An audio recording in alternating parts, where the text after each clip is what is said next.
Hello everyone, welcome to Kumari's Kids channel. Today's story is going to be about Cinderella the Lost Mice. One clear winter night, the prince led Cinderella out to the balcony. I have a surprise for you, he said, handing her a box. Inside was a beautiful new coat. Oh, it's simply lovely, Cinderella exclaimed. Thank you. It was pretty and thoughtful gift. The coat would keep her warm during the cold weather. The next morning, the princess showed her coat to Susie, one of her mouse friends. Isn't the prince thoughtful? Cinderella remarked. Nice! Nice! Susie exclaimed. The coat sleeve felt warm and cozy, especially compared to where the mice lived.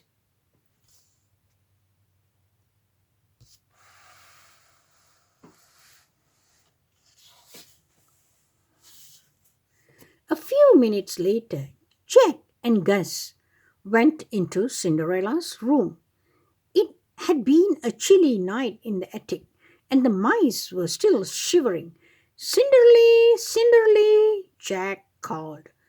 He knew that if he told the princess how cold the attic was, she could do something about it.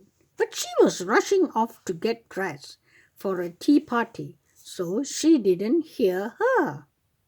Friend,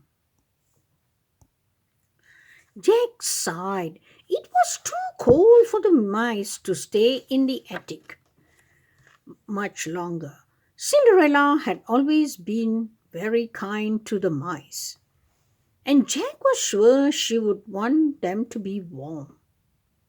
So he and Gus called the rest of the mice down from the attic. They sat in front of a blazing fire in Cinderella's room. Before long, their cold paws and tails had warmed up, and their teeth stopped chattering. They'd wait there until Cinderella got back.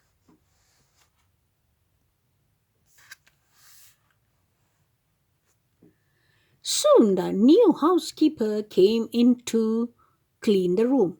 When she saw the mice, she shrieked and shooed them away. Mice don't belong in the castle, she yelled. Now get out. The housekeeper didn't know that the mice were Cinderella's friend. She chased them with a broom. The frightened mice had no choice but to scramble back to the cold attic.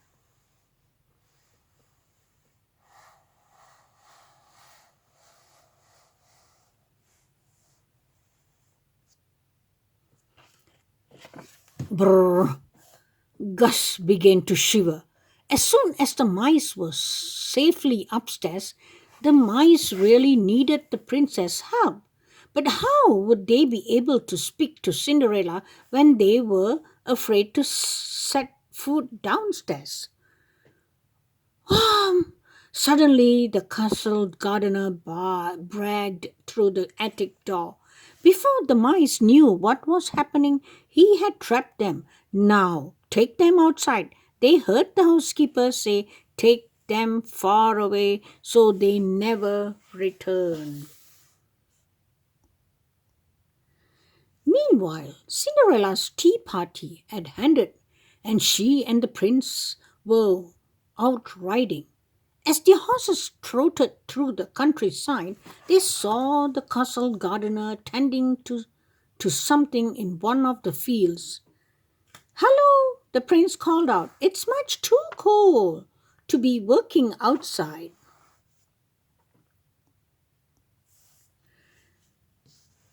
But the gardener did not answer. The prince called to him again and still got no reply. As they rode the prince turned to Cinderella. That was odd, he said. I can't believe He did not hear me. Why wouldn't he answer? Perhaps he has lost in thought, Cinderella replied. Cinderella was right. The gardener had been trying to make a decision. He was about to let the mice go as the housekeeper had ordered, but he was worried about them. He knew it was too cold outside. Finally, he decided to take the mice to the stables. Now, don't tell the housekeeper, he told the stable workers. But these poor mice need a warm place to stay and a bite to eat. The mice were very grateful to their new friend. The mice nestled together in the barn, but as night approached, the stables got colder. Luckily, the horses were very friendly. They told the mice to snuggle in their manes to keep warm. Tassa, nice, and said Gus as he drifted off to sleep. Later that night, back at the castle, Cinderella was was starting to worry. She hadn't seen the mice since that morning. Jake and Gus nearly always came by in the evening. Cinderella was searching for the mice when she ran into the prince. Why? Hello, the prince said. Are you looking for the same person I am?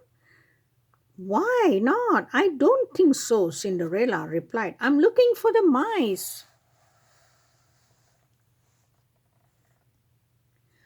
Ah, said the prince. Well, I'm looking for our new housekeeper. Apparently, she threw the mice out of the castle today. Oh no, Cinderella cried. Poor dears, they'll freeze outside.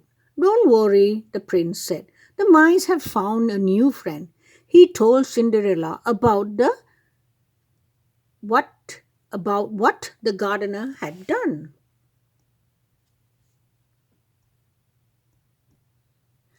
Together, Cinderella and the prince went to the stables. They thanked the gardener and the stable workers. Then they gently woke the mice. Cinderella, Cinderella, the mice shouted happily.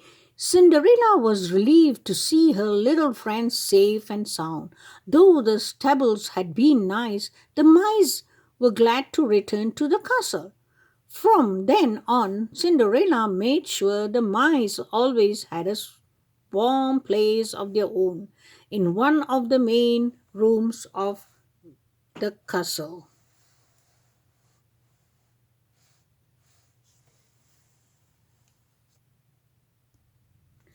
A few nights later, Cinderella and the prince threw a grand ball. The gardener was the guest of honor. By then, the housekeeper had been properly introduced to the mice, and all was well. As the guests strolled around the dance floor, the mice celebrated with a banquet of their own, warm and cozy at last. Okay, this is the end of Cinderella, the Lost Mice. I'll see you guys in the next storytelling. I hope you guys enjoyed, and bye for now.